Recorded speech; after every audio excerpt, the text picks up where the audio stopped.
Hi hello ನಮಸ್ಕಾರ ಕರ್ನಾಟಕ. ಮತ್ತೊಮ್ಮೆ ಯಾರಾದರೂ 7 ಸೀಟರಲ್ಲಿ ಕಿಯಾ ಕಾರೆನ್ಸ್ ಹುಡುಕ್ತಾ ಇದ್ರೆ ಇವತ್ತು ನಮ್ಮ ಸ್ಟಾಕಲ್ಲಿ ಬಂದಿದೆ ಕಿಯಾ ಕಾರೆನ್ಸ್. ಈ ವೆಹಿಕಲ್ ಬಂದ್ಬಿಟ್ಟು 2022 ಮಾಡಲ್ ಆಗಿರುತ್ತೆ, ಸಿಂಗಲ್ ಓನರ್ ಆಗಿರುತ್ತೆ, ಡೀಸೆಲ್ ಆಗಿರುತ್ತೆ. ನೋಡ್ಬೋದು ಗಾಡಿ ಕಂಡೀಷನ್ ಎಷ್ಟು ನೀಟ್ ಆ್ಯಂಡ್ ಎಷ್ಟು ಕ್ಲೀನ್ ಆಗಿದೆ ಅಂತ. ಇಂಟೀರಿಯರ್ ಕಂಡೀಷನ್ ಕೂಡ ನೋಡ್ಬೋದು. ಇನ್ಫೋಟೈನ್ಮೆಂಟ್ ಸಿಸ್ಟಮ್ ಬರುತ್ತೆ, AC ಬರುತ್ತೆ. ಜಸ್ಟ್ 99,000 ಕಿಲೋಮೀಟರ್ ಡ್ರಿವನ್ ಆಗಿರೋ ಈ vehicle with showroom maintenance. Rear interior ಕೂಡ ನೋಡ್ಬೋದು. ರೇರ್ ಅಡ್ಜಸ್ಟಬಲ್ AC ನಾಬ್ ಕೂಡ ಇದೆ. AC ವೆಂಟ್ಸ್ ಕೂಡ ಬರುತ್ತೆ. ನೋಡ್ಬೋದು ಎಷ್ಟು ನೀಟ್ ಆ್ಯಂಡ್ ಎಷ್ಟು ಕ್ಲೀನ್ ಆಗಿದೆ ಅಂತ. ಆ್ಯಂಡ್ ಈ ವೆಹಿಕಲ್ ಬಂದ್ಬಿಟ್ಟು STK ವೇರಿಯಂಟ್ ಆಗಿರುತ್ತೆ. ನೋಡ್ಬೋದು ರೇರ್ ವ್ಯೂ ಕೂಡ ಎಷ್ಟು ನೀಟ್ ಆ್ಯಂಡ್ ಎಷ್ಟು ಕ್ಲೀನ್ ಆಗಿದೆ ಅಂತ.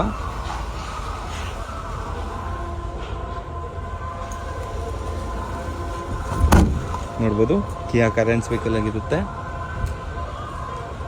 ಆ್ಯಂಡ್ ಇದ್ರ ಟೈರ್ ಕಂಡೀಷನ್ ಕೂಡ ನೋಡ್ಬೋದು. 80% ಟೈರ್ಸ್ ಇದಾವ. ಫುಲ್ಲಿ ಸ್ಕ್ರಾಚ್ಲೆಸ್ ಕಂಡೀಷನಲ್ಲಿರೋ ಈ ವೆಹಿಕಲ್. ಆ್ಯಂಡ್ ಈ ವೆಹಿಕಲ್ ಪ್ರೈಸ್ ನಾವು ಹೇಳ್ತಾ ಇರೋದು 12,25,000, 12,25,000. ಆ್ಯಂಡ್ ಈ ವೆಹಿಕಲ್ ನೋಡ್ಬೇಕಂದ್ರೆ ನೀವು ಬರಬೇಕು. ಕೆಳಗಡೆ ಅಡ್ರೆಸ್ ಮೆನ್ಷನ್ ಮಾಡಿರ್ತೀನಿ, ಕಾಲ್ ಮಾಡಿ ವಿಸಿಟ್ ಮಾಡಿ. Thank you.